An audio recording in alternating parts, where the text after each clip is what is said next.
Hello दोस्तों, I am Deepanshu Sharma. हम start करें part 16 that is to check a number is prime और not. Prime number होता क्या है? प्राइम नंबर उस नंबर को हम बोलते हैं जो नंबर केवल खुद से डिविजिबल होता है और जिसका फैक्टर केवल दो होता है, एक इटसेल्फ और एक वन।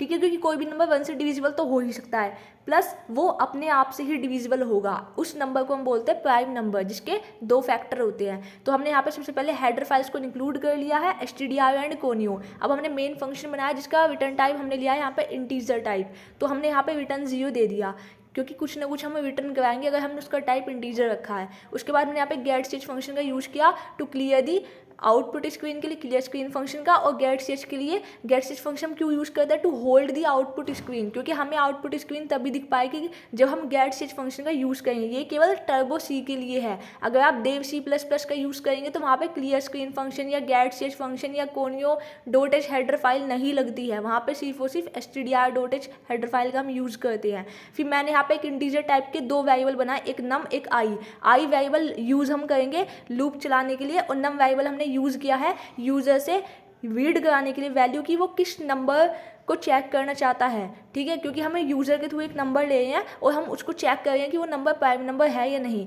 हमने प्रिंटफ फंक्शन में लिख दिया एंटर नंबर, तो उसके बाद मैंने स्कैनर फंक्शन में रीड करा लिया उस नंबर को।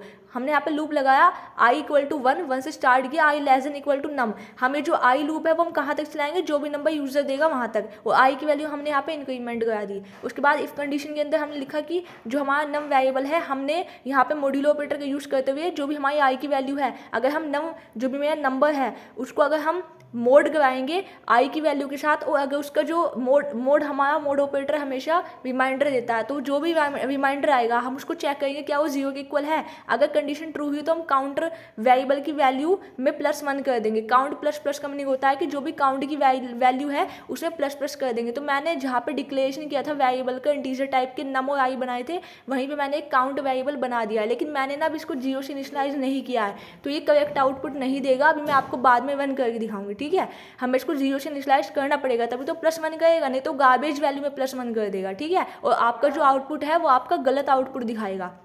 उसके बाद हमने लास्ट में लूप से बाहर आने के बाद एक कंडीशन फिर से लगाई कि जो भी मेरी काउंट वेरिएबल है अगर वो उसकी वैल्यू 2 के इक्वल आ जाती है, क्योंकि 2 हमारा लीस्ट प्राइम नंबर होता है। तो मैंने यहाँ पे 2 से चेक किया है कि अगर हमारा काउंट वेरिएबल की वैल्यू 2 के इक्वल आ जाती है तो वो नंबर हमारा प्राइम नंबर होता है, as number is not a prime number. और इसमें हमने एक और चीज़ किया है, अभी मैंने यहाँ पे काउंट, जब मैंने वेरिएबल डिक्लेयर किया था काउंट वेरिएबल, तो मैंने उसको ना 0 से इनिशियलाइज नहीं किया था, और मैंने यहाँ पे लूप के अंदर इफ कंडीशन के अंदर मैंने काउंट ++ किया हुआ है।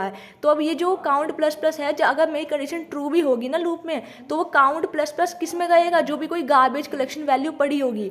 तो इसलिए हमारा आउटपुट अभी के लिए करेक्ट नहीं आएगा। अभी देखना मैं आपको रन करके दिखाऊंगी आउटपुट करेक्ट कब आएगा, जब हम ऊपर काउंट जो हमने वेरिएबल डिक्लेयर किया है अगर हम उसको 0 से इनिशियलाइज कर देंगे। तो आई होप यू अंडरस्टैंड। और अभी देखिए ये मैंने कोड ना अब कंप्लीट कर दिया, इसको एक बार रन करा करके देख लेते हैं।